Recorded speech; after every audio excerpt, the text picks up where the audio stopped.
Hey everyone, it's Strange Michael. I hope you're doing well today. Of course, I'm in the middle of my reviews for Friday the 13th. This is the Friday the 13th Part 2 review. Of course, the film came out in 1981. It's about an hour and 30 minutes long, 27 minutes, something like that.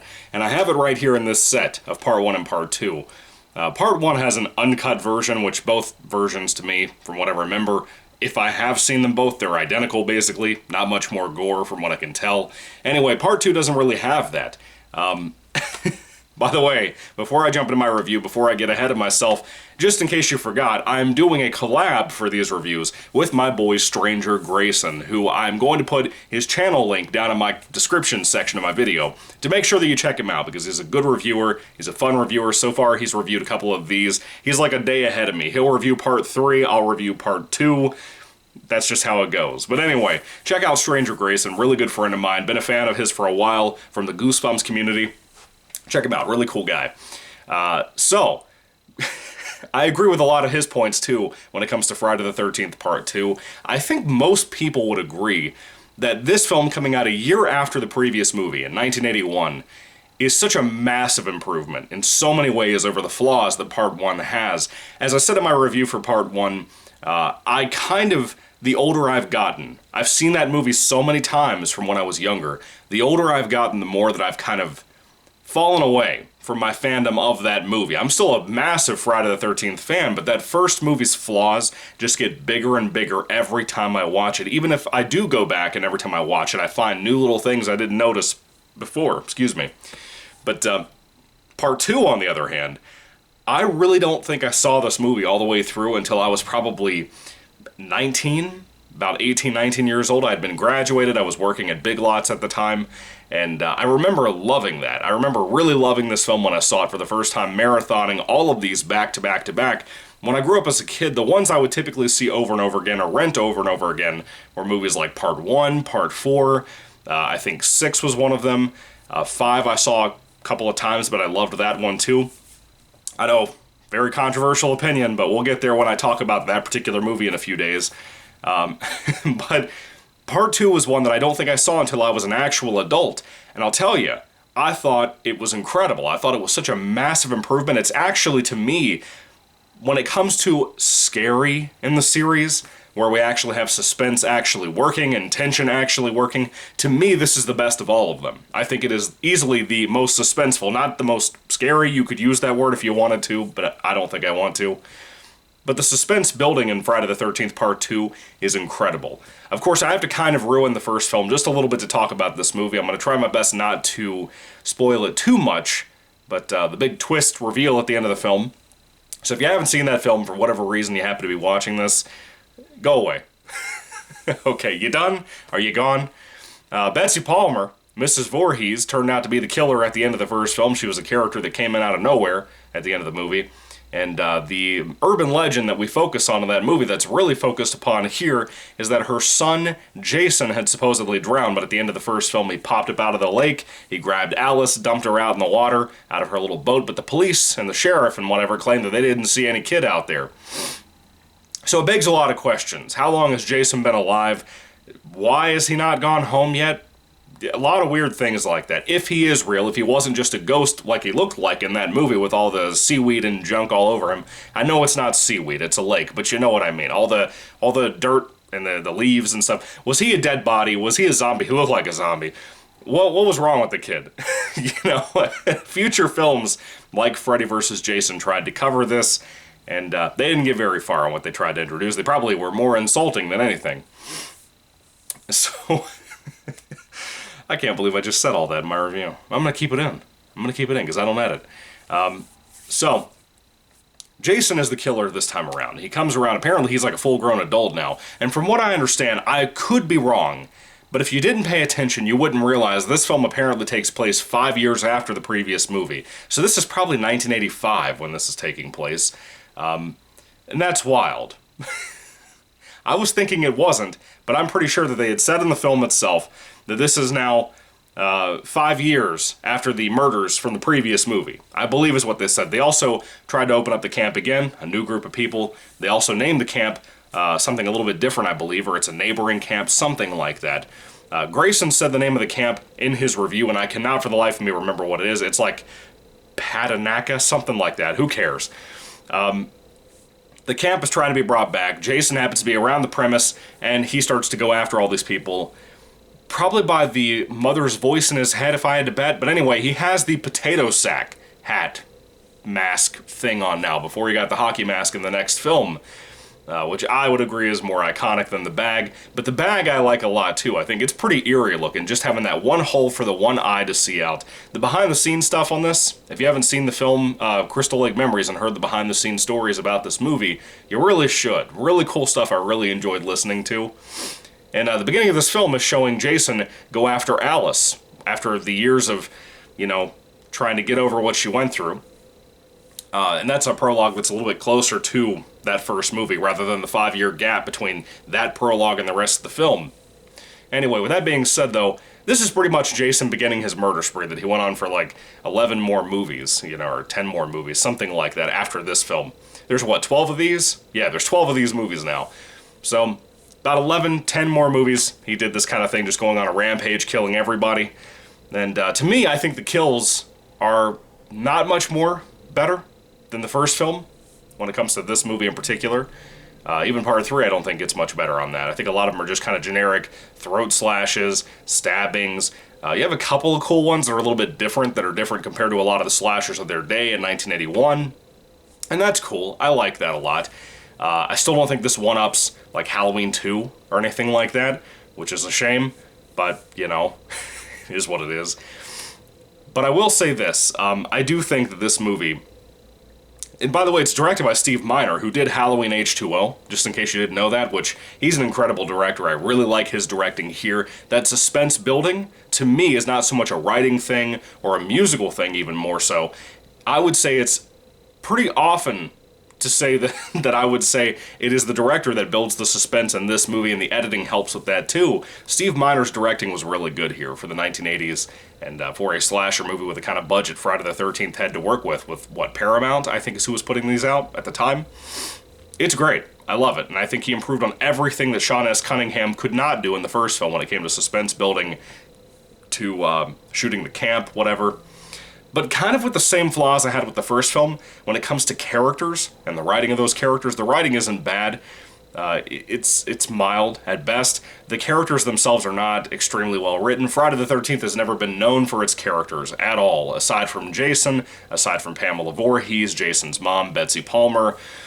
Aside from those things, you really don't focus on characters in these movies, and the characters in here, to me, man, they're just as bad as the first ones. The first movies, characters, I mean.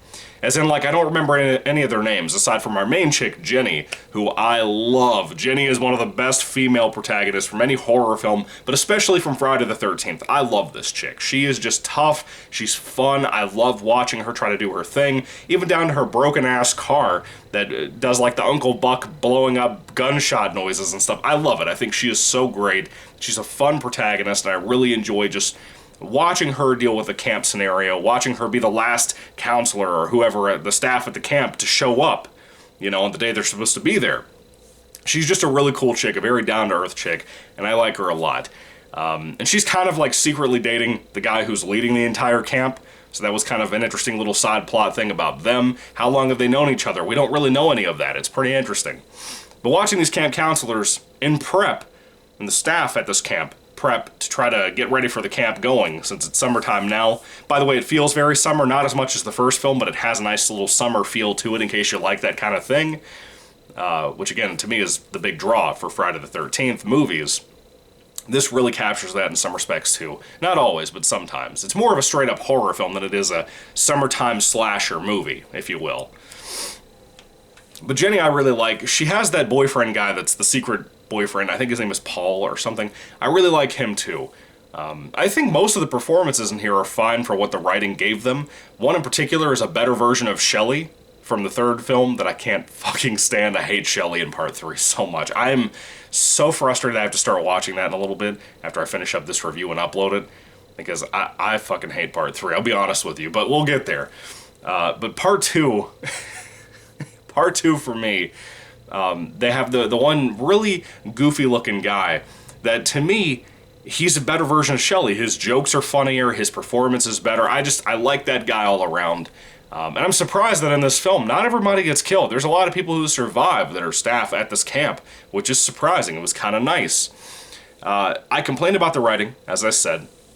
And the characters aren't the strongest thing ever. But I do have one thing I need to bring up. My biggest complaint about this film, and when I get to the rating at the end of the video, it'll kind of show my frustrations with this particular thing. This is not a spoiler at all. But one thing that irritates me so badly about this movie is that the ending just kind of happens. It just kind of happens. We don't really get a solid, for real conclusion. I don't think we ever got any answers about the end of the film. I don't think part 3, from what I remember out of the very few times that I've tried to avoid it and not watch it that much, because I don't like it, like I said, I don't really think they ever gave any answers for the end of this movie and why we never got real explanations for why this movie just kind of ends. And it really does. It's kind of like you're in the middle of some really crazy shit when the movie just kind of fades to white and then fades out to the daytime after the events they went through, and you never really get an answer on what was going on. And it still bothers me. Every time I watch this movie, it feels so unsatisfactory, compared to the rest of the film. That's so good, that really has a lot of anticipation building up in it, a lot of 1980s type of stuff like style and whatever in it. And there's so much good in this movie. But that ending really kind of wrecks it, in my personal opinion. I know a lot of people are going to disagree with me on that, but that's your problem, buddy. Moving along, though.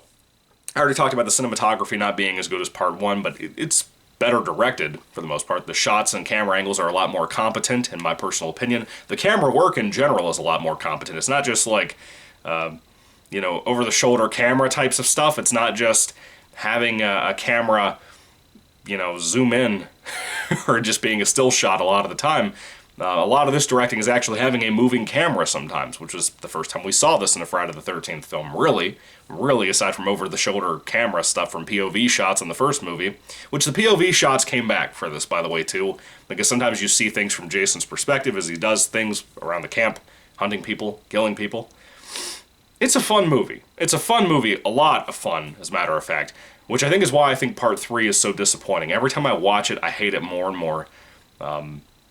Even when my wife watched it with me, I cannot talk today, for the first time, she thought it was boring as shit too, which surprised me, because she'd never seen any of these, and it proved my point. It proved my point more and more. The third film has not aged well, whereas part 2, I think, did age very, very well. Even if the kills are not always the greatest in this movie, they have a couple of good ones, like I said.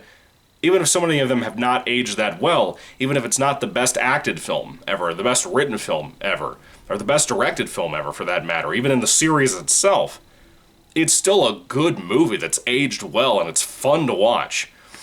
Let me see, what else do I have to talk about? I already talked briefly about the practical effects. Again, the kills aren't super creative, but the practical effects themselves look better than Tom Savini's in part 1. I don't think he did the kills for this. I don't think he came back until part 4, when he thought they were actually going to end it by the title, the final chapter. But 2 and 3, I'm pretty sure he didn't work on for these special effects at all. But it kind of shows, because he had improved so much after this that it's pretty crazy. But the practical effects in this film look a lot better than part 1. I talked about in part 1, like, the Kevin Bacon scene, where his body is, like, gray, but his, like, face and stuff are, peach, blonde, yellow, whatever color you want to call him. And the skin is, like, completely gray when he's supposed to be alive, and it looks like Play-Doh. So this movie fixed a lot of those things. It managed to look and feel better. The kills aren't more effective, in my personal opinion. There's, like, one that really gets me. That's really it. Now, moving along to the music, though. Of course, Harry Manfredini came back to do the music once again. A lot of it is the same stuff you heard as the main theme music of Friday the 13th, just kind of repurposed and reorganized and whatever for this film, and I like that. But even like the ending credits song of the first film that I love, that's so synthwave and beautiful and just majestic, that's not in this at all, which is such a shame, man. Because it's such a good song. I don't think that ever came back for these movies. If we ever have a new Friday the 13th trilogy, we need to end the movies with that Harry Manfredini original end credits of the first movie song. I don't know what it's called, but we need to end that trilogy with that being the music that plays at the end of the movie, Have somebody sitting by a dock at the morning, no Jason pop-up jump scare, just that playing. That music while somebody stares at the sunset, or not sunset, but sunrise, in the morning. That's what we need. After a crazy night that they've been fighting off Jason. That's what we need. Beautiful idea. Hollywood, call me. No, don't call me. I don't like you. But the music is not as good as it was in part 1. That theme song stuff, again, is basically the same thing over. It's fine. Some parts of it feel like it's improved a little bit. It feels like it's repurposed in a good way, whereas in the first film, sometimes that music is ruining certain scenes, tension building. Here, I think it really helps. I think it really builds certain things with the small cello moments that you hear in the music. That's really nice. I like it a lot. And that's pretty much all I have to talk about Friday the 13th Part 2 on my list. It's a good I can't talk. I just called this movie phlegm. I am so sorry, dude. These reviews are getting worse and worse every post. Friday the 13th Part 2 is a good film, and I like it a lot. I recommend it a lot if you haven't seen it before. It's a good flick. Probably one of the best out of the entire series, if I'm being honest with you. I haven't started my ranking list yet. I need to start working on that now. We'll see what happens. Of course, I will rank all the films later on after I finish watching all of them and reviewing them with my boy Grayson. But with that being said, Friday the 13th Part 2 has some major flaws to it, particularly with that ending. That's the big thing that stands out for me every time I talk about this movie with anybody. It just kind of ruins it, you know? But it's such a good movie. It's such a good movie. It's kind of like Halloween Ends. Halloween Ends is such a beautifully made movie. It has so many good things about it, but the Michael Myers aspect is the biggest slap in the face to that entire franchise. It is. And the same thing with all the dropped storylines from Halloween 2018 and Halloween Kills. All those dropped storylines that should have been solved or even mentioned in Ends are completely dropped. They rewrote the characters in completely different ways, whether it be Michael, Laurie, any of those things. That movie ruined that trilogy for me. I think it was such a shame. I think most fans were pissed off that even enjoyed the trilogy, that even enjoyed Kills. It ruined the trilogy for them. Whereas that ending in this film was comparable to that. It just ruined such a good movie. But I still rate it really high. If you want to know, I give it a 4 out of 5 stars. I really love it. I think it's a fantastic flick for the most part. One of the ones I wish I'd grown up with because of how good it is. With that being said, though, please, once again, check out my boy Stranger Grayson's channel, linked down in my description section. I was going to say comment section, but it's not. Description section of my video. Please check him out. A really good reviewer. Like I said, he'll be reviewing these as well. Like I say, he's about like a movie ahead of me, basically every day. With that being said, though, thank you so much for watching. I'd love to hear your thoughts about Friday the 13th Part 2 down in the comment section down below. Thank you all for watching again. God bless you again, and goodbye.